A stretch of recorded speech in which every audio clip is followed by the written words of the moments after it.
Welcome back to another episode of the 9 Point Day podcast. We have a very special guest. He is a veteran of the Highland Games, and we're going to break down his history of how he kind of came into the games and where he's at now. Welcome to the show, Mark Valenti. Great to be here. Thank you. I appreciate it. Yeah, I've been wanting to get you on for a while. I've been following you on Instagram for a lot of years now, and you're a good follow. Yeah, if you, I mean, it's if you want to know what book I'm reading or watch me do a kettlebell get up, that's about Oh, that's about the. there's more to it than that. Yeah, just like with every guest we get on here for the first time, we kind of get like a background on you. Mostly because this is like a strength podcast. So, Yeah. what's kind of like your sporting background? How'd you kind of progress through your years? Yeah, as a kid, I played everything, which is what I suggest to parents do with their kids now. Just get them involved in anything they want to try. Eventually got into wrestling. My father was a wrestler, so I got into wrestling and wrestled and played football all the way through junior high and high school. When I got into high school, I found the shot and discus actually through Highland Games. So I was wrestling and playing football, and there was a picture of a local guy throwing in the Highland Games at our local festival. And I looked at it and I said, man, that looks awesome. I'd been lifting since I was 12 years old, and it kind of looked like, like strongman or something. And decided to give the guy a call and said, hey, you know, what is this and how do I do it? And, he told me all about the Highland Games. And he said, well, your best bet is to get into high school track and field right now and start throwing the shot and discus. And I said, yeah, okay, I'll do that. But, I want to start throwing. And he said, well, here, you have to do a 300 bench press, a 400 squat, and a 400 deadlift, and then call me back.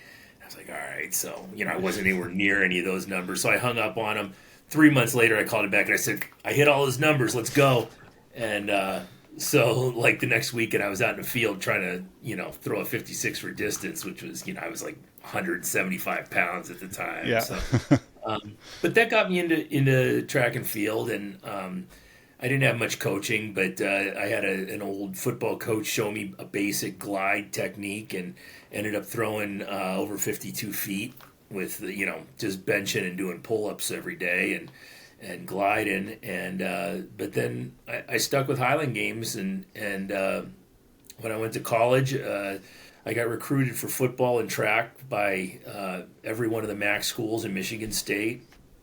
Realized that in the first football meeting, I did not want to play college football because I was a 5'11" nose tackle and knew I was just going to be cannon fodder for these guys. So and then I got hooked up with the track team. They wanted me to wait until my sophomore year to get a scholarship, and I was like, I could just do Highland Games and be just as happier. So I just stuck with that, and started hitting that really hard. And I turned pro in 96, I believe, 1996, and I started in 91 as an amateur. In 96 I turned pro, and just went full guns after that.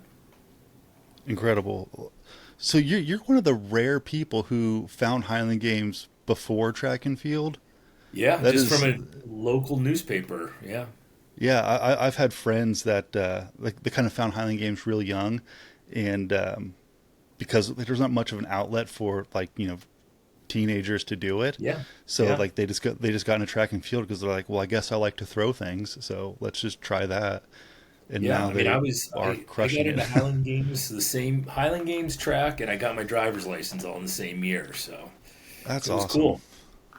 Yeah. And man, it's just it's becoming more popular now to have like 16-year-olds start getting into the games with like the junior classes and stuff like that. But still not that common. As far as like having adults in the games go, there's not many of us. There's way less like youth that are actually doing it as well. Yeah. Well, But we're they didn't developing have any things. of those classes when I was going either. So you were amateur or you were a pro, and they just lumped all the amateurs together. I was in a class with my 1 year I was in the amateur class with Dave Waddington, who was in World's Strongest Man, and one of the first guys to squat 1,000 pounds, and so I'm in there. And then 1 year, no women's class, so 1 year in Detroit, I'm in the amateur class with Shannon Hartnett, who was at that time, I don't know, maybe she was in her 20s, tiny little thing, and Yeah. she's trying to throw the 56 for height with the boys, and it was crazy. It was the Wild West back then. Yeah, and that's before the lightweight class and Yep. all that stuff. Yep. Yeah, it was just amateur or pro. You had no other options. You And the know, thing of it is, was you went to Alexandria as an amateur, did the East Coast Championships, and that was such a fucking big deal, man. If you got invited to the East Coast Championships, and then it was kind of like, it was the unwritten rule that if you placed in the top five at the East Coast, you went pro, and you just started taking your lumps. But no internet. So you got a newspaper mailed to your, or a newsletter mailed to your house every year. It was called the 56-pound news, and it got emailed, or not emailed, it got snail mailed to your house once a year, and it had like where you were ranked in the dude, nation with other amateurs and all the events. It was like I before the fucking NASCA board or anything, I and it love was that. like, That is yeah, it was awesome. crazy. And you was like, oh my god, I'm like the 10th best at this event in the nation. The Yeah. Pollies ran it at the time, Hmm. and yeah, it was a big deal back then. Yeah, you mentioned East Coast Championships. That like back then there was kind of a pipeline to go pro, right? Hmm. There was you do these certain games. Yep. Even when I started, I remember Matt Vincent talking about this years ago. That if you go to Grandfather Mountain, Pleasanton, Enumclaw, I think it might have been Detroit or Chicago, one of those two, and you do well in those games, and like now, like you can actually try to make that jump. And I guess anymore, like that's no one cares about that path, right? Right. It's changed. It's changed from when you were doing it. It's changed from when I started, because I didn't do that, and I made it to the pro class. Oh, Well, I mean, Portland was also on the list, and at the time Portland was away, but they're back we now, I didn't guess. travel that much as amateurs. You went to your local games, and you did, 5 or 6 games in the summer, and if you won one of them, they'd invite you to the East Coast Championships, and then it was just unwritten that if you placed in that like top five, you should probably turn pro. Um, that's what everyone wanted to do. Everyone wanted to be a pro. The first time I knew that there were pros, I wanted to be a pro. I walked on the field. Goddamn, first games I was ever in was the Oberlin Games in Ohio, and I walked on the field not knowing there was pros or amateurs. So I was an amateur, and in the pro class was frickin' Paul Ferenczi, Jim McGoldrick, who was a 5-time world champion, and Ben Plucknett, who was the national record holder in the discus. I mean, it's just like, okay, there's different levels to this here. Yep. So we competed all day as amateurs, and then in order to, you know, be invited back next year, you're like, get your ass out there and start shagging for the pros. So we're out there, after throwing all day. Now we're shagging implements for the pros all afternoon. So yeah, there was Yeah. a pecking order and a way you did things for sure. Yeah. And I mean, going to your first games and seeing those guys, like, I mean, how can you not just be fired up from all Oh, that? I mean, I had a very similar experience. Like my first games was in Topeka,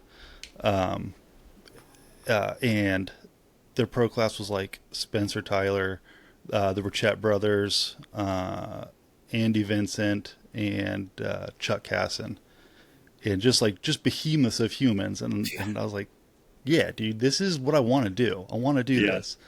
I don't want to. I don't want to do.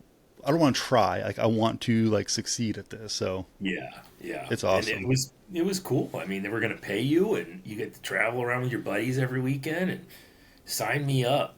Best summer job I ever had. That was well, I mean, a big motivator for me is because like when I started throwing, I started traveling. Like Yeah. I've been all over the country before I turned pro, and I was like, well, now this is just going to offset my cost a little bit. Like, Yep. I Yeah. get the weekends with the boys comped, so like that's what we're Yep. looking for. So that it is the best summer job I've ever had. Oh yeah, yeah. I can't tell you how many times I made a car payment or, a mortgage payment with a Highland Games, handout. It was great. I mean, I will say, and maybe this is a little, I don't know, seeing how the sausage is made. It's not. I don't think we're getting paid like you guys were. I remember seeing a check. I think it was for like eighth place at some random games for like $4,000 or $5,000.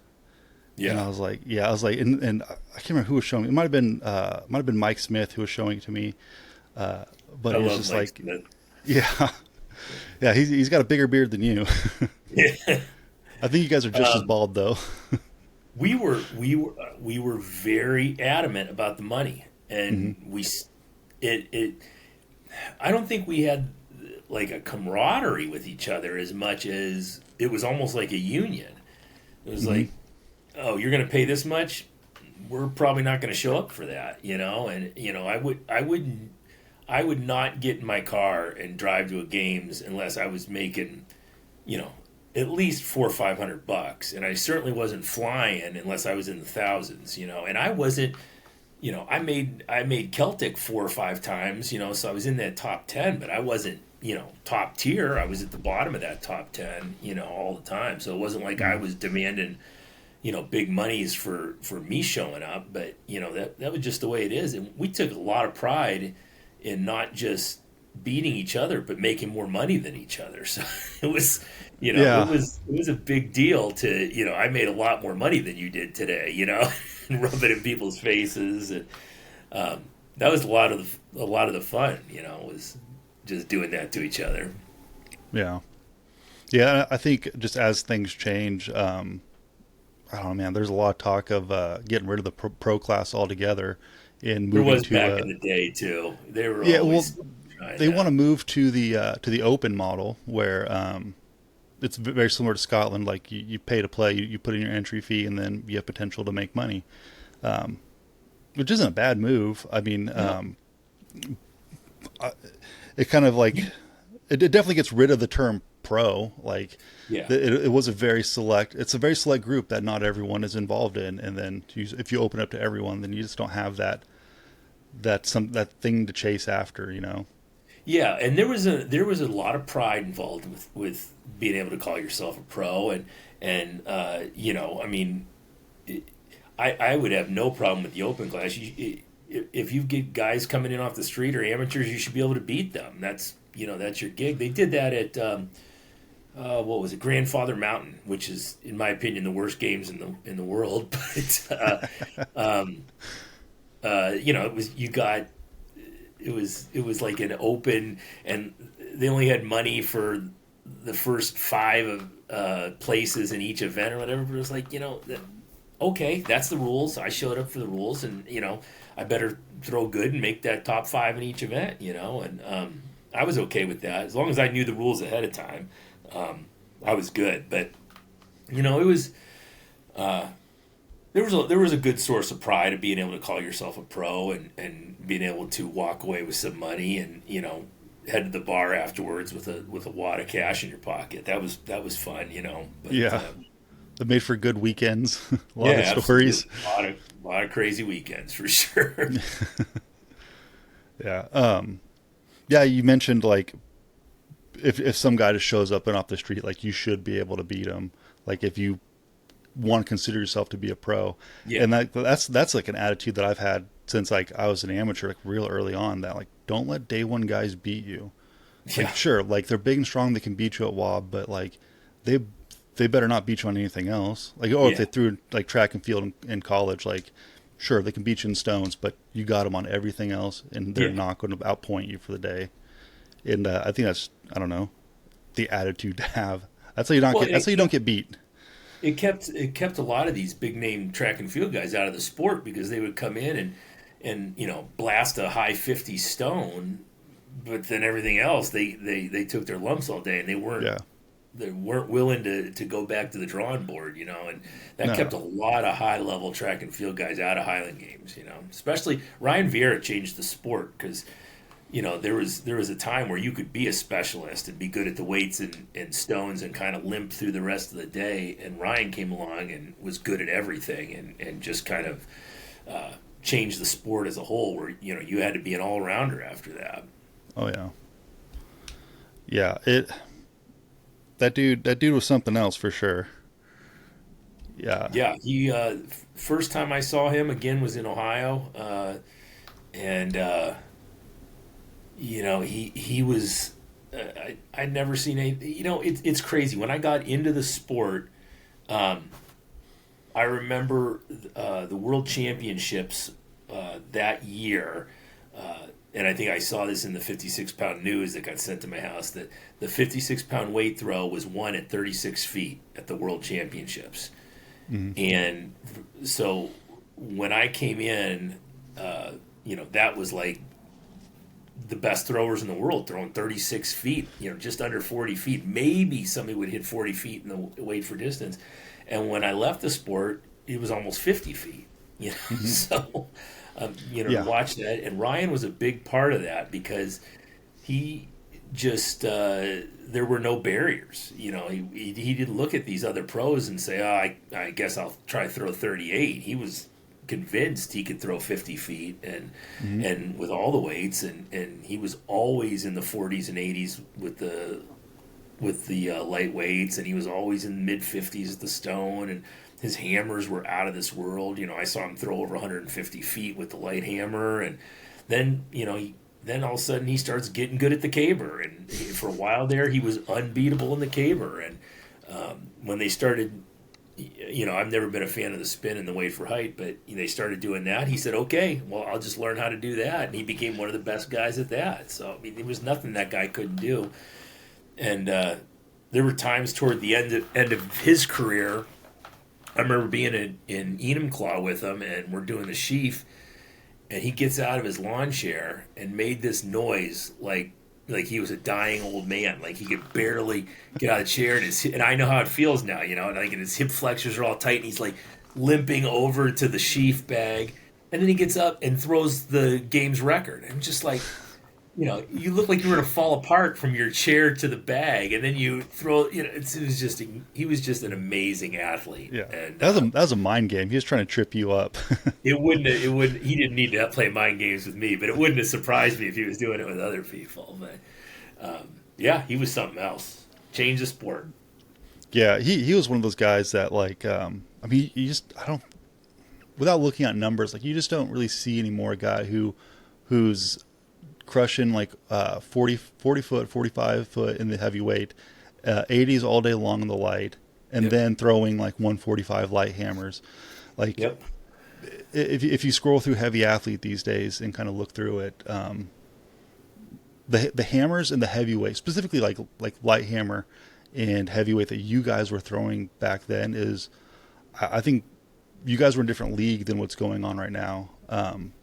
45 foot and even like low 40s with the heavyweight, it just kind of isn't happening right now. And I wonder if that's just because the level of competition was just different than it is now.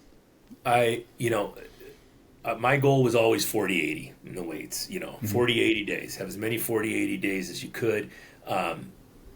And that, for the weights, that was considered a good day for me. And like I said, I remember being at a games one time, and you can still find this online. I think it was the Wellington, Ohio games, and the weight throws. They have both weight throws on there, and you had myself, Kerry Overfelt, Craig Smith, Ryan Vieira, Harrison Bailey, Larry Brock, Sean Betts, Greg Hadley.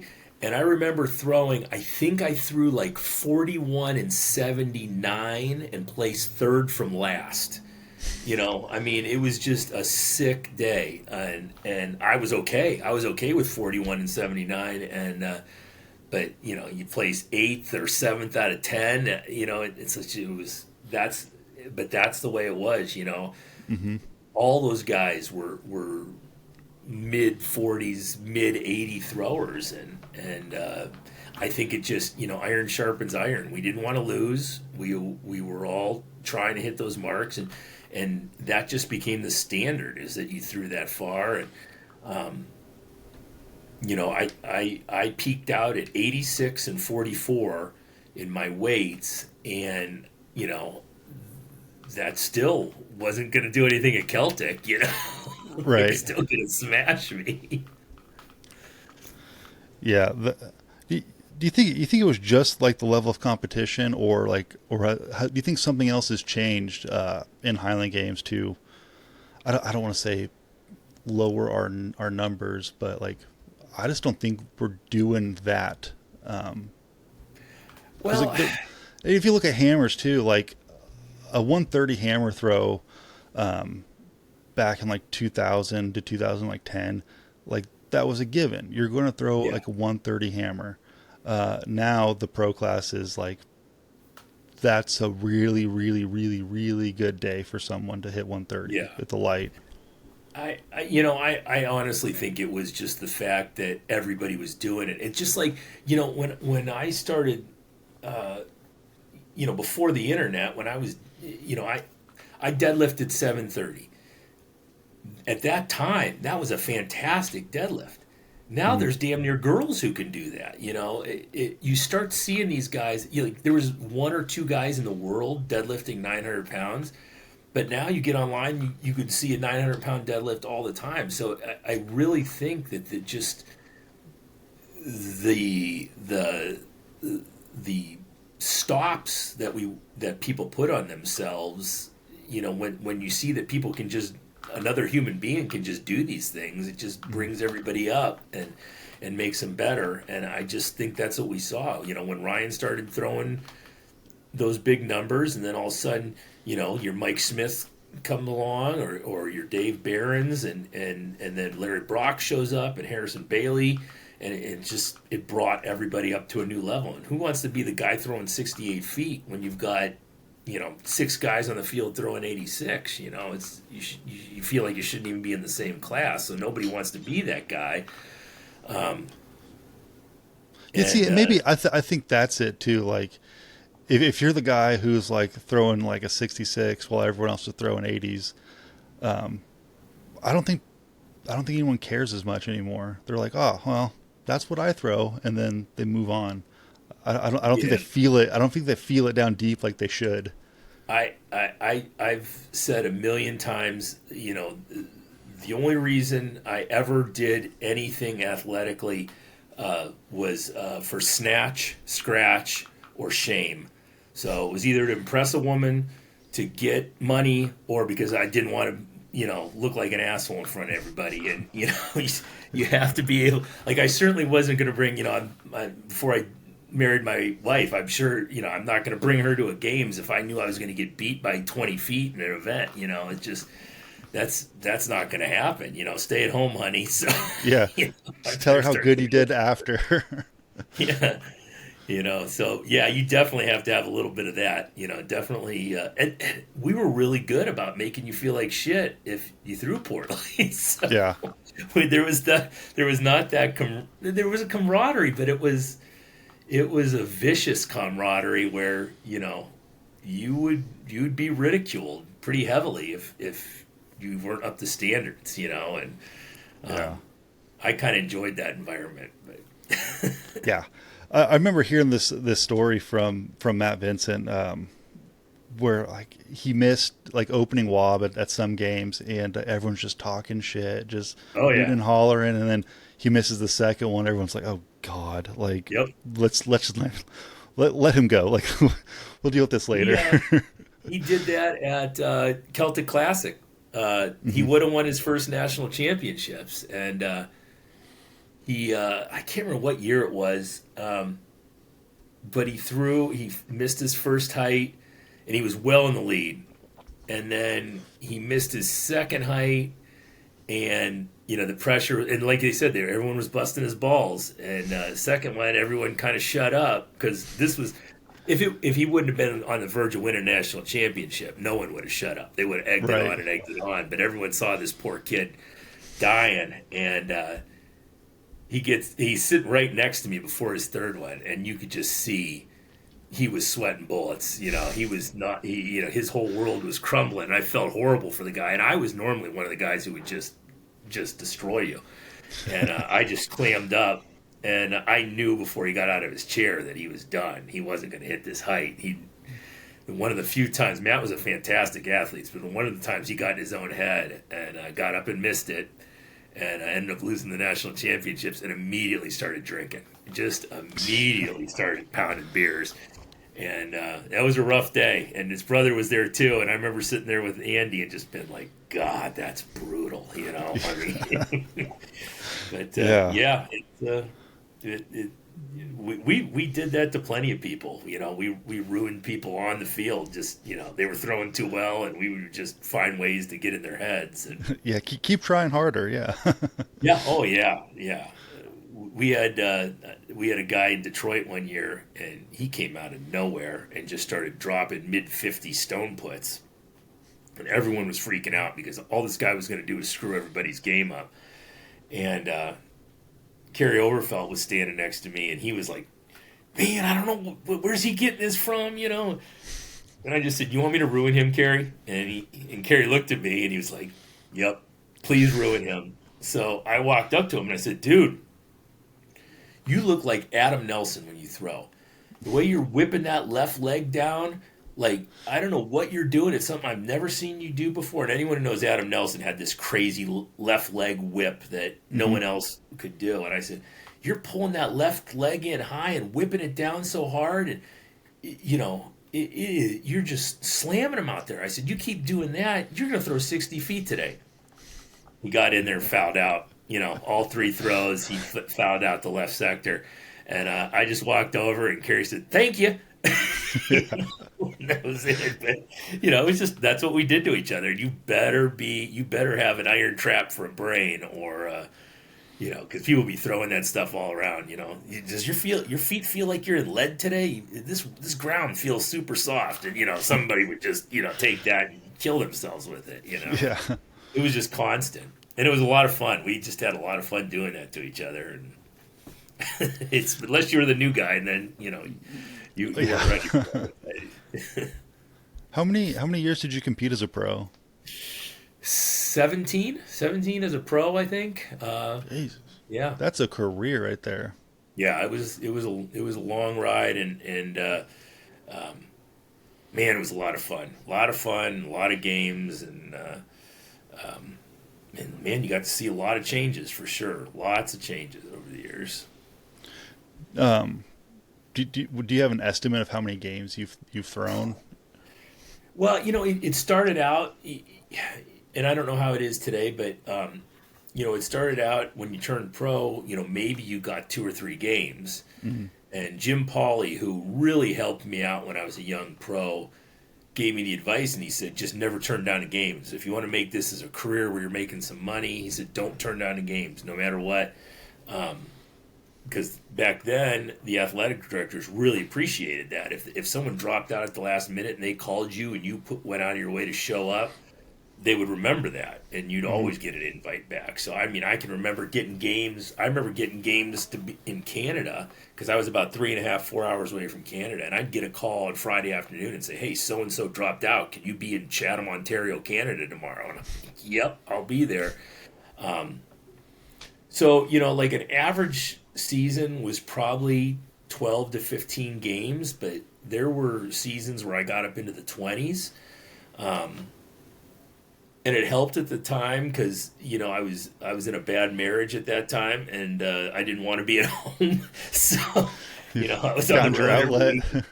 every week. Once I met my current wife, I decided to retire pretty much the next year. But I think 17 years in a bad marriage probably can't. I wasn't in a marriage that long, but 7 or 8 of those years, I just wanted to be on the road all the time. So from April to some of those years, it was like I started in Loch Norman in April and ended in Richmond in at Halloween, and it was like every weekend or every other weekend. So, I mean, I couldn't guesstimate how many. Yeah. I couldn't even give you a ballpark. I think that's a huge difference with then and now, is that guys aren't getting 20 games a year. They're not getting 15 games a year. Yeah, yeah, As a pro, like I think people are averaging like six or seven, yeah, and I think it's unfortunate. And some of those games that were paying out for professionals just aren't around anymore. yeah. But I think having, if you were to do, if everyone, all the pro class were to do like 15 games a year, I think that will really, that'll boost the group up a little bit, get that camaraderie back. 100%. Yeah. And there was like, like Pleasanton, I think it was Pleasanton, Alexandria, and Wisconsin were all in the same weekend. Yeah, And we went to Wisconsin because Wisconsin offered the most money. And it was so you would get almost like a bidding war, like we're paying you this much. Well, Wisconsin said they would pay this much, and so we would all go to right. Wisconsin, and That's the same thing we got going on right now because yeah, it's now it's Pleasanton, Albany, New York, Virginia Scottish Fest, and Wisconsin are all on the same weekend, yeah, and yeah, that's everyone. Everyone's throwing that weekend. yep. Just a matter of where. Yeah, I mean, it was so cool. Like, 4th of July, I would throw in Chatham or what was it, Kincardine, Ontario, Canada.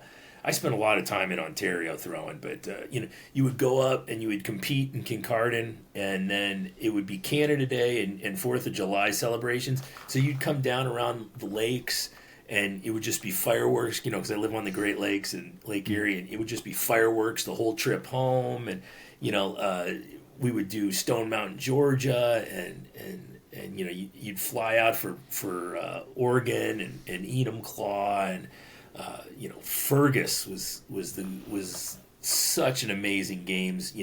Fergus and the Celtic Classic were the two best games in the world, and if you got to go to both of them in the same year, which I did probably 3 or 4 times, it was just such a pleasure. It was one of those two games were the type of games, and I did this literally. I would get there every year and be so excited that I got invited back to both of them that I'd find a spot and kiss the ground when I got there because Yeah. it was just amazing, and they treated you like kings, and people knew who you were. It was the weirdest. I'm in a freaking kilt throwing a telephone pole, and people know who you are. It's just what That's is the going weirdest. on? Yeah, that's the weirdest thing I heard from Celtic and Fergus as well. Is that like if you were there 2 years ago and you come back, like, people remember you, Oh yeah, and yeah, it's like they do a really good job about making you well known on the yep, field during like on the day, which is huge. Like that's how like the showmanship aspect to throwing in the Highland Games is a lot of it's up to the AD and like the like festival director. Like how can we promote you and yeah, give you the yeah. tools to really show yourself? Because if it's just like every other games, like you just kind of throw and then you sit down and you go throw again. But And Alaska we does a were really good job of like giving you the tools to like show yourself. It's great. Alaska was a great games. I loved that games. We Yeah. did a really good job of playing up the WWE type Hmm. uh, interaction between us. Uh, my training buddies and traveling buddies were me, Kerry, Overfelt, Craig Smith, and Chris Chafin, and we were very aware that the crowd was listening when we purposely would park our lawn chair, our folding chairs right next to the crowd, and we were very aware that they were listening to everything we said. So we would talk shit, and I would be the bad guy, and Kerry would be the good guy, and I would, I got a kick out of people, cheering him to beat me. I just loved being the heel, and we were very aware of that stuff, and we would just amp it up, and the athletic directors loved it because people would come back and remember you, and I'd get up to throw something, and I'd make some comment to Kerry, and they'd all boo me, and it'd be so fun, and Kerry got to be the good guy the whole time, um, and Kerry kicked the crap out of me 9 times out of 10, but it was great. It was we knew that interaction with the fans is what was bringing the money in. Because Oh they'd yeah. come back next year and they would have just as good a time, and That just meant more money for the festival. And we were keenly aware that more money for the festival should mean more money for us. We were not into this. Well, we'll just get rid of the pros, and they'll it's just the amateurs will do just as well. Well, that's Division 3 football. I'm not going to come to your festival and stand out in the hot sun all day and compete and put on a show, and then you collect all the money. That's just not the way it's going to work. That's what happens in Division 3 football. Is you go there and you tear your ACL and play football for 4 years and still get to pay $45,000 a year for college. That's not the sport I'm going to be involved in. There's a lot more things I could be doing with my time, but the money is what brought us back. We loved the sport, but we loved the fact that we got paid to play it, and it was the athletic directors, I think, made a lot of money, so they were okay with giving it out, and it was a different class. I don't know who was the athletic directors anymore. I know Alex Duncan still does it, and I'd kill a person for Alex Duncan, if she ever needed something. So she was definitely an old school athletic director. I love her to death. So, but I've heard that before. Yeah. Oh, she's the best. Yeah. She's the best. Heather McKenzie, I'm not a fan of. She's kind of a jerk, but Alex, I love. Yeah, that's awesome. Let's jump into some training because you're a big gym rat. Yeah. What kind of training were you doing back in like your prime? Oh, like what was your gym protocol look like? Yeah, we were. I was a Louis Simmons disciple. Louis' Westside Barbell was only 2 hours south of me, so I was gonna say you're in the neighborhood. Yeah. Yeah, I spent I made probably a dozen trips down there, and Louis would, I would call it back then. Again, no internet. You called up Doris, his wife, and said, "Hey, can I come down?" And Louis wouldn't have. He always recognized my face. I don't think he could have pulled my name if he needed to, but he always recognized me. Yeah, you'd have to have been there every day for years. Oh, yeah. Yeah. And then maybe he might know your name. Yeah. And, you called Doris, and Doris would say, yeah, come on down. And so we would go down, and me and Carrie would meet a lot of times, and he'd come up from Kentucky, and I'd come down from Vermilion, and we would go and watch. And I became a Louis disciple. Carrie and I took Louis to dinner one night in Nashville, Tennessee, and, I said, Louis, we're throwers. I want to know how this system, I'm playing with your system, but I need to know how to make this work for me. And he basically sat there at a Hooters in Nashville and gave us a 3.5-hour seminar on how we should train. And he had me testing out on the front squat, the sumo deadlift, and the push jerk behind my head. And then I would, instead of like bench squat and deadlift for his power lifters, those were my 3 test lifts. And then he would have me do all these, exercises that kind of mimic those lifts as my max effort days. And so he had that set up, and he basically taught me how to do that and how to set up my dynamic days where I was doing mostly speed stuff. So I was a straight West Side disciple for forever, and I still am a huge fan. I've got conjugate stuff all over my gym, stickers, and but it worked really well for me. So I didn't do any Olympic lifting in my training, but when I would screw around and test it, I had a 365 power clean, I had a 280 snatch, and never touched a barbell. It was never touched an Olympic lift. It was all the stuff. Mostly powerless. A lot of good mornings, a lot of box squats, safety bar squats, and just. It was basically a conjugate split that I did for the majority of my career, at least when I was throwing well. So when you're doing a conjugate split, that's pretty much like every other day you're dynamic max effort. You switch it back and forth. So you would do a max effort lower, a max effort upper, take a day off, then dynamic lower, dynamic upper. And then, we did we would come back and do mini workouts at the end of the day. So like, my triceps and hamstrings and abs I would hit all the time. So like I would do my main workout in the morning, come back in the afternoon, maybe do like a 15-20 minute just hitting some hard auxiliaries, glute ham raises and abs and triceps in a circuit, so I was constantly working those.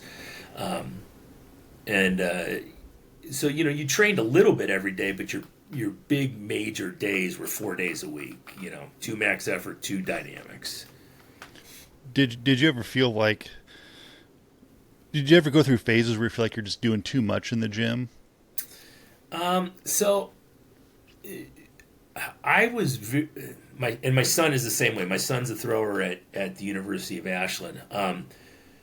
We're both 5'10", 5'11" guys. We're very durable, and we both do really well. We really thrive when we're strong. So if you give me a couple days off, there's a noticeable difference in how I throw. So and he's the same way. So I ran heavy cycles all year round. I think I was just built more to lift than I actually was to throw.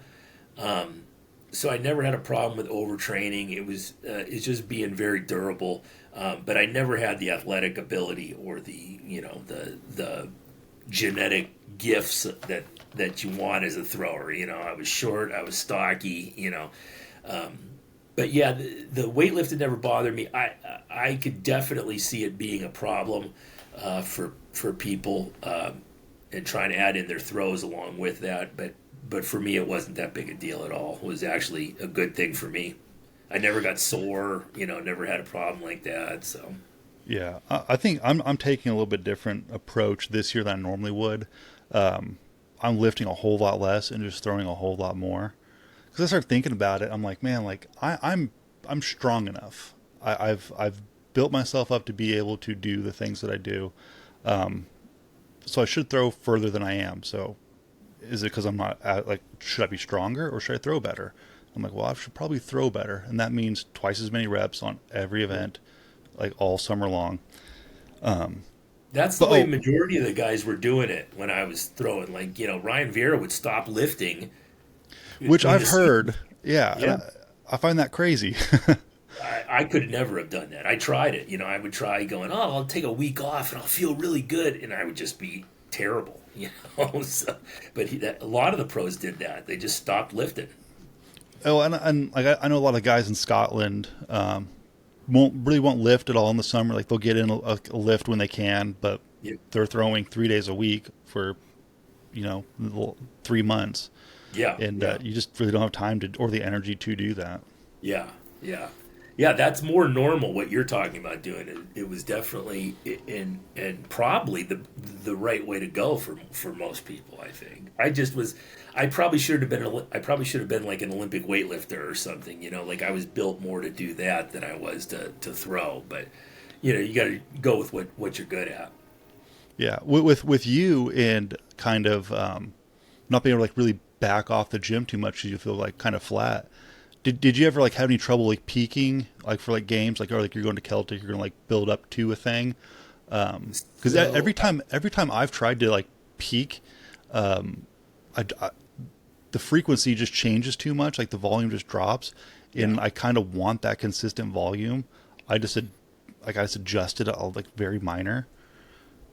So the whole Louis' whole philosophy on this was that you should just always be 3 weeks away from being in the best shape of your life. So you really didn't take any downtime. Like he would say, he would always give the example, like if someone came to my gym and said, hey, I'm going to challenge you to a squat competition in 6 months.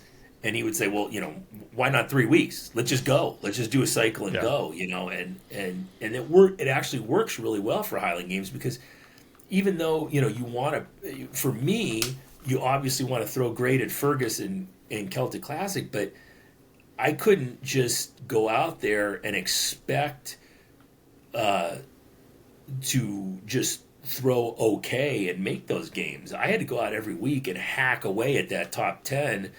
So maybe this week I get a good enough sheaf to get into the Celtic, and then maybe next week I get a good enough hammer, and I've got to make sure I hit the caber every week because caber was kind of my thing.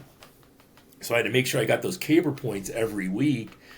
So I didn't have the luxury of peeking out for those things because I wouldn't have been there. I had to go out every week, and that 3 week, pendulum wave was the way to go for me. I always felt like I was in shape, and I never really took any downtime and just kept rolling. But it peaking, I guess if you have a team of scientists and you're in the old Soviet Union, they could get you there. But I'm not sure any of us, can really judge a peak. I mean, life hits you Right. in the face, or you don't sleep well, and that's a lot to risk on something like that. You might as well just be in shape. Yeah, like if your sleep is fucked up for 2 days in a row, like that's going to affect the data. And if you're the one Yeah, processing all your own data, you're gonna miss it. Like you're gonna yeah, miss something. for sure. And so like my training this year is just pretty much based on like Bondarchuk's stuff. He was like an Olympic hammer coach and shot Oh coach, yeah, and yep, dude's a big old nerd, and he relies heavy on the data. And it's not the athletes running the data; it's him. So like, but his is it's essentially just like three different cycles that will change every like 4 to 6 weeks, or 6 to 8 weeks, then 4 to 6, and then 2 to 3 weeks for like your peak. But based on the volume that he programs and stuff like that, like you're essentially you're 3 weeks out from any big competition. yeah, You can change it on a dime to be able to accommodate for that, which I think is pretty similar to what you're talking about. yep, Just yeah. less One of less my West good Sidey. friends, yeah, one of my good friends, Kidway Johnson, and Justin Rohde too, is a friend of mine. Both trained up there with Bondarchuk in Canada, and Hmm. he said that for some people he would have them lift the day of the competition, like in the morning. They'd be in there lifting, and Yeah. it was just that's the way he wanted to do things, and it worked. But there's so many different ways to get it done, and it's I'm now being as old as I am, I'm just very skeptical of anyone who says they've got it figured out, because there's just a million different ways to do it, and you got Right. to figure out what works for you. Yeah. The only thing that I found that works for everyone is just doing Jim Wendler's 5-3-1. Just Yeah, do that's a good just point. do that forever, and you're Yep, going to get stronger. yep. Add for Highland Games, you're going to add like high pulls in there, like, or do full cleans if you can, and that's it. Do that forever. You're going to get strong and throw more. I can't argue with That's that. yeah. Yeah, That's how you get success. yeah. It definitely it'll simplify it, and most people make it too complicated. 5-3-1 is.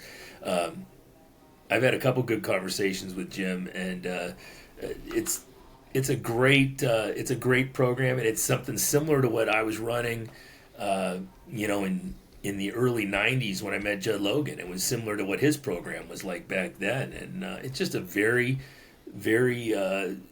no brainer. You will follow this program, you will get stronger, and Yeah. that's it. There's Yeah. nothing much to it. Yeah. Not a lot of complicated moving parts Nope. there. Yeah. So, when did you retire from the games? Well, I retired. So I can remember my last pro games was in Uxbridge, Ontario, Canada in 2013. Um, and I remember my wife and I were getting married in September, and I was heading up to Uxbridge, and I didn't feel like leaving home. It was like I have got this fiance that I was really just super in love with, and my son was there, and me and Carrie were on our way up to Ontario, and I was just like, man, I told Carrie, I think I'm done. I said I don't feel like doing this, and uh, went up, and I remember Carrie won that day. I was second, and I left my shoes on the field and just said that's it. And I came back a couple times for like Masters games, which I could never get into, but I did Masters World Championships in Iceland, which was an amazing adventure. That's cool. And then really the last games I did at all, any kind, was the Quad City Games in on the Iowa-Illinois border there. I think it was in Davenport, Iowa, with my wife in the women's class and my son in the junior class. And all three of us, I won, she won, and I think he placed second or third, and he was like 14, 13 years old at the time. And he, beat a bunch of the older kids. And I said, this is a good place. I'm just, I think I'm done for good, and yeah, it was just, that was the end of it. But yeah, 2013 was my last year as a pro, and really that was it. I didn't want to do it anymore, and so I have a tendency when I'm done with something, I'm just done with it. So Yeah. Do you think being a master's is an appeal just because the culture is just different from being in the pro class? I couldn't get into it. They were very nice to each other, which was different for me. There was a lot of focus on drinking after the game, which, Mm-hmm. I mean, I'm all for having some cocktails, but I was used to throwing and then getting the hell out of there as fast as possible, to get home because I got to do this again in a few days, and Right. I just wasn't into it. It was a different crowd, and the guys were, like I said, were super nice, but I wasn't used to that. And the other thing, I tell you what, this is probably the thing that was the worst was, throwing 72 feet in the weight. It was just like, Yeah. I can't watch it go like that. I mean, you've thrown 86 and then you come back and throw 72, and even though you win, it just doesn't look like it goes very far. And I just wasn't for me. Wasn't for me. I could see that. So when you retired, did you stop training for a while? Did you have like a real like I'm old kind of moment and just back Man, off? I went through, like we talked off the air about the podcast. I did so many things. I got into strongman for a while. I qualified for Masters Nationals twice in strongman, but again, just really wasn't my thing. I couldn't get into it. I thought about doing powerlifting. Decided not to do that. I did, because I'm a middle-aged white guy. I decided to do jiu-jitsu for a while, and I got my blue belt, and that wasn't really for me. Did the podcast, got bored with that. And then I got into StrongFirst, which is who I kind of work for now, and just fell in love because it was a little bit more like what I was used to. All the high level master instructors and senior instructors were from my genre. From they were 80s meatheads who were either not all of us are American, but we all kind of had that same upbringing, that Generation X upbringing, and found a group of people I really enjoyed. So for a while there, I was really rudderless, and I was just bouncing from thing to thing and didn't know what to do with myself until about 2 or 3 years ago. So it was a little bit of a journey, but I'm back to being excited about training again. Yeah, I think that's a pretty common route for a lot of Highland Games guys. There's like when you retire, there's like three options, right? There's archery, jujitsu, and like natural stone lifting. Those are like the three Yeah, things you do when you leave the Highland yeah, Games, yeah, and yeah. you kind of hit it there. Well, let's talk strong first. Why is it that you guys are all old and have six packs? What's up with that? Because like I've seen all a bunch of strong first guys. I'm like, Jesus, like are kettlebells the move? Like, is that what we're supposed to be Well, doing? okay. So for those of you who don't know, StrongFirst is Pavel Totsulin. That's his company. Pavel was the guy who he was the strength and conditioning. He was a strength and conditioning coach for the Russian Spetsnaz paratroopers in the old Soviet Union. Came to America, brought kettlebells back to America, basically, and started StrongFirst. And the reason why we're all old and still are in shape is because they force you to recertify every 3 years. So it's the only certification process that I've found where you actually have to pass fairly grueling tests to be considered a certified instructor. So, it's like I've got my NSCA certification. Nobody cares what you look like in the NSCA. The personal trainer of the year was a large woman last year. So, I've seen pictures from their conferences.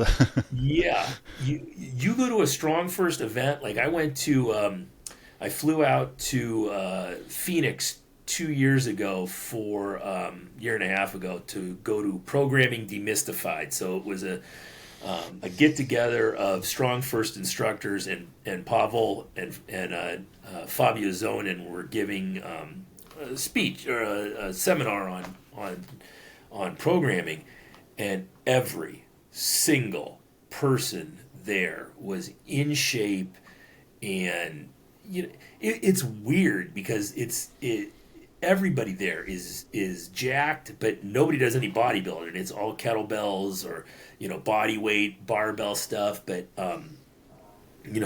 the guys are all in their 40s and 50s and in shape, and the women are fantastic and are super strong, and everybody there is just a heavy hitter. And it reminded me a little bit of being a pro. It was like you were in this group of extraordinary humans who had, they walk a little bit different, they talk a little bit different, and it's just I love every minute of it. I love being a part. I got promoted to team leader this year, and so you go through the certifications. There's 4 certifications. If you get all 4 certifications and pass all the tests, you're considered elite. And then they pick their team leaders from the elite instructors. Then they pick senior instructors from the team leaders, and then master instructor. It's kind of like getting your belts in a martial arts. Yeah.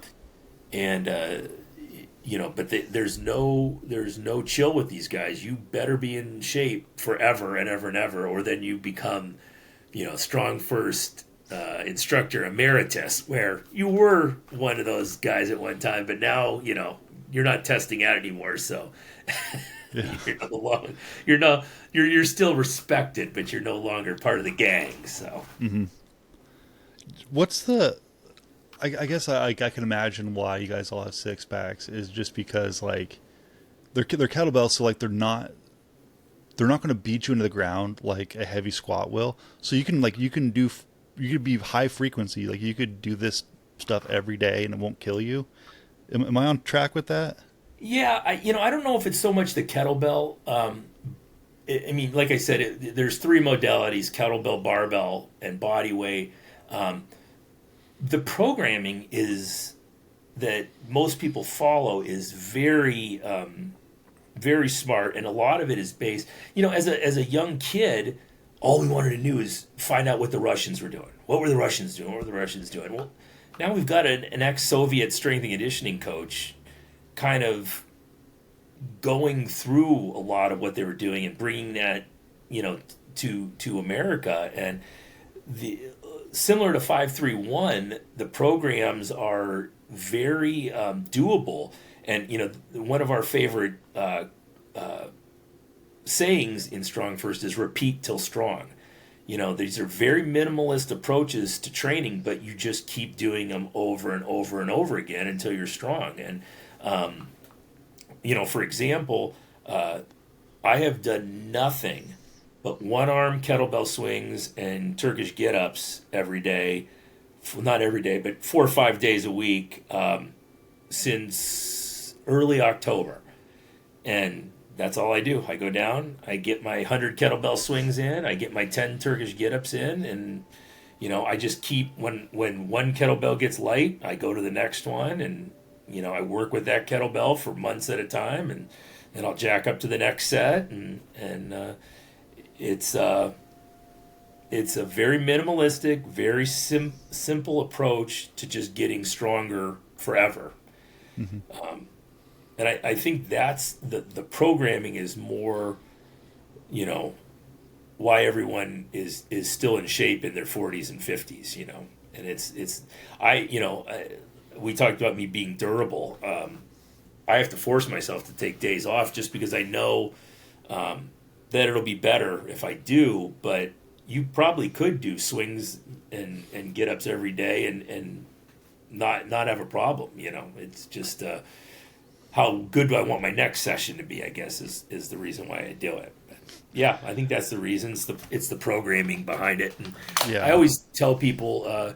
If you're gonna do it, go check out a StrongFirst workshop. We have workshops at my gym all the time. Um, I highly recommend it as a certification. But go get the books. Enter the Kettlebell, Simple and Sinister, the Naked Warrior. These are all really good ways to train, and they're a very simplistic, minimalist approach to training. I I've talked about this on the podcast before. I never done a Turkish get up, but somewhere in the back of my head, I've convinced myself like they're not hard. I don't, and I know that like that might sound awful, but like I don't know. I need to get a kettlebell and try it because I've never done one before, and I'm just like, what is that? Yeah, It's not a squat. and I had the same idea for sure. Um, and it all depends on what weight you get up to. I mean, they Sure. get exponentially harder as you get heavier. Um, there's a beauty and a simplicity to the movement itself that I really enjoy. And like when I hold a workshop, I don't demonstrate the get up because guys do it horribly. Even the really good guys do it horribly. But like the women in StrongFirst, it looks like some kind of Russian ballet. They're just everything is just absolutely perfect, and the positions are amazing, and then the strength levels. I'm watching. Some of these women are doing get ups with 40 and 44 kilo kettlebells, and it's just amazing, and it's because they're perfect. They get into these positions that I couldn't hope to get into, and it's a thing of beauty, and it's an incredible expression of strength and balance and coordination. Yeah, I'm a big fan, and it's one of those exercises where, I think if you for some reason were only allowed to do one exercise, I don't know, there might be some thought either the deadlift or the get up would be my choice, but yeah, it's definitely you get up into the heavier kettlebells and it'll change your life. It's definitely difficult once you get up there. I guess I could try it with a dumbbell, right? I got Yeah, sure, dumbbells. sure, yeah. You know what? I'm gonna try that. I'm gonna try it. Give it a shot. Let me know how it goes. Yeah, Yeah. sure. Um. Yeah, that's cool. Let's talk a little bit about reading. You're a big book guy. Yeah, I don't have many hobbies, but that's one of them for sure. What are you reading these days? Right now, I'm in the middle of the Richard Sharp's series by Bernard Cornwell, and it's a fictitious officer in the British Army going through. I think it starts in 1792 and goes from there. And what's amazing about it is that, Cornwell takes these historically accurate places and battles and puts this character in it. He does the same thing in his Saxon Tale books, but you have this fictitious guy who just happens to be at all these incredible events that have happened to the British Army around Waterloo, and all these battles, and he just happens to show up at all of them. But yeah, right now I'm in the middle of that. It's a 23 book series, so Jesus. yeah, it's like they're each like 300 pages long. So I'll be in that one for a while, but I'm doing that. I always listen to a book too, so I'm listening to American Gods by Neil Gaiman, which I've read a bunch of times, but I've never listened to. So I'm listening to that as well. And then I love the fantasy stuff. Joe Abercrombie, Bernard Cornwell, Nicholas Eames. Every year at Christmas I read Lord of the Rings again. My I man. love the Harry Potter books, so I love all that stuff. I do not read uh, anything anymore that's like, these self-help type books or, Jocko books or whatever. It's like, because they all come down to the same thing: do the right thing, do what you're supposed to do, have some discipline, make your bed, do that kind of shit. But I just prefer stuff that's entertaining, and I can read the Harry Potter books or Lord of the Rings over and over and over again, and enjoy them every time. So Joey Abercrombie is a big one that I really enjoy. So yeah, I just I do a lot of it. Have you read any Brandon Sanderson stuff? So I have three of his books. Someone recommended it to me, and I just bought them, and they're on my shelf. So they're up next after the Richard Sharp novels.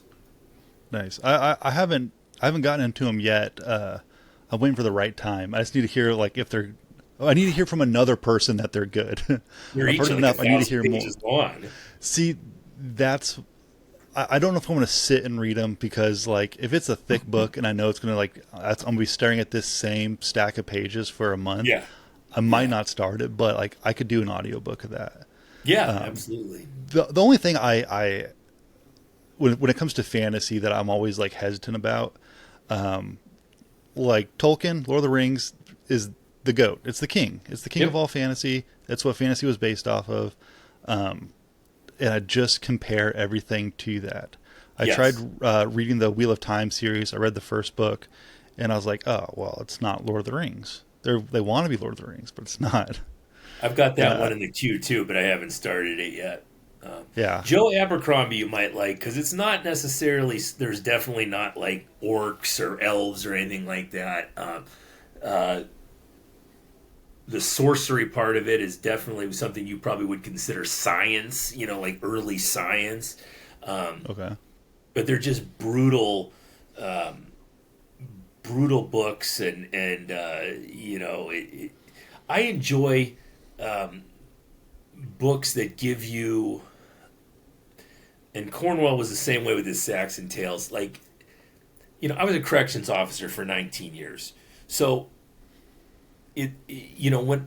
when you get into a fight as a corrections officer and you punch somebody in the nose and you feel that nose breaking under your hand, and there's a there's a brutal grittiness to that a lot of hmm, authors have never been in a situation where they can understand that, and yeah. Abercrombie really does a good job of like putting that into words where it's like, There's reality to it. Like yes, it's this is, very realistic. Yes, yes, yes, yes. And Cornwell does the same thing. Um, you just know that those two guys at probably some point in their life had been in a bar fight. And I think there's something to that. Like there's definitely something to that where you shouldn't, or you're probably not going to be as good at writing about it if you haven't actually done it. mhm. Um, so I really enjoy the grittiness of some of that.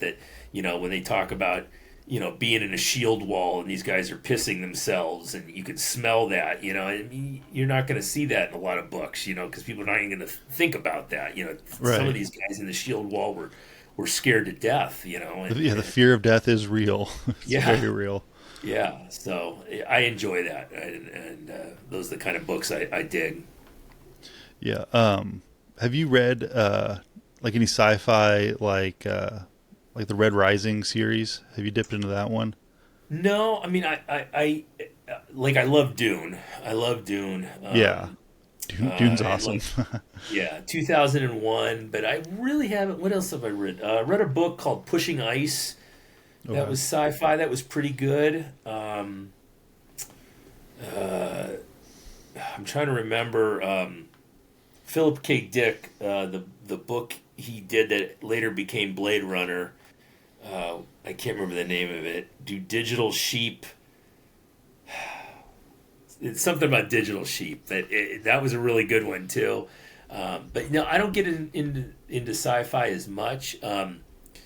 Uh, but yeah, some of the stuff I enjoy for sure.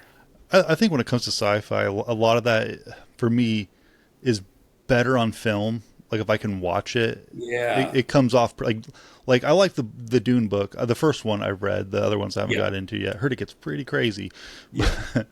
but like the movies are fucking awesome. Like they are visually amazing. I And haven't watched them yet, only because I want all three of them to be out. I don't want to okay, have to wait. that's So fair. I'm like you're yeah, missing out, but if you're I've gonna heard wait I'm for gonna, it, I'm yeah, dying to watch them, but and then I'm I about did. to start the Dune series on HBO. I haven't got into that yet, but I want to watch that one as well because I've heard good things. So Yeah, that one's in the queue. The new show, but I didn't see the first Dune in theaters. I did watch the second one because I was told that you want to be there for it because this is like watching Empire Strikes Back in the '80s. Like yeah, it right. was a thing like you did and you remembered it, and so I was Yeah, like, all right, yeah. fine, I'll give it a go. I'll watch Dune 2, but yeah, that's very cool. I think it's, oh yeah, you said you read Lord of the Rings every Christmas. Yeah, every Christmas I start right after Thanksgiving, and I finish usually right around Christmas. Do you put the Hobbit in there too, or is it just the Lord of the No, Rings? not as much. I mean, I just read The Hobbit, I think last summer Mm, again, but I just dive right into Fellowship every yeah. year, and it's kind of a Christmas tradition. I don't know how many times I've read Lord of the Rings, but it's always at the same time. It's always at Christmas. I think there's a feel of hope and of goodness, and it's a Christmas tradition for me. So it puts me in the. I'm a big fan of Christmas, so it puts me in the season, and it's just something I come back to every year. We do our Thanksgiving, and I dive into it. So you're a Christmas fan. I found Yeah, that I'm trying to be a Christmas fan again. Like, cause like when you're a kid growing up, like everything's awesome. Like the time of yeah, Christmas, like it's yeah, cold, there's snow, like everyone's decorating. There's always sweets around, and it feels like forever. Like this is going on. And yeah. then now that I'm older, it's just like it's here.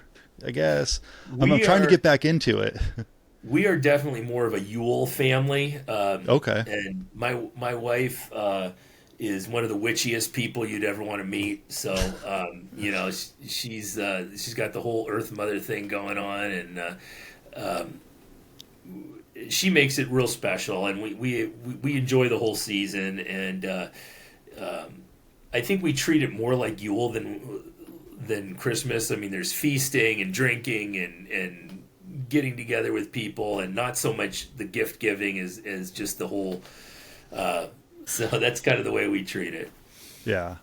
I think what I'm going to do to bring back Christmas is when I was younger, everybody used to have those like little Christmas villages that they'd have Oh like on yeah, their mantle. yeah. I'm gonna start bringing those back. I My liked wife's those when I got was a them on the kid. piano. Yeah, she's Yeah, got a couple of them on the piano for sure. Yeah, I'd go over to people's houses when I was a kid and just like look at those like wow, it's like a little miniature world. Like, yeah, I want to yeah, bring that yeah. back. Oh yeah, yeah. She's got those, and like the old porcelain Christmas tree with the lights in it and stuff. Yeah, That they had when we were kids, and so yeah, it's she does the whole thing up. So it's a good time of year for sure. hell yeah. Uh, well, I think that's gonna do it for us. Yeah. Do you have anything you want to add? No, I'm just super psyched you had me on, and I love talking Highland Games, and um, I'm gonna have to get out this year and see some of you guys throw. I haven't been out to games in years, but yeah, I'm gonna give that a shot this year. Awesome, hell yeah. All right, guys, that's it. Thanks for watching. As always, throw far. God bless.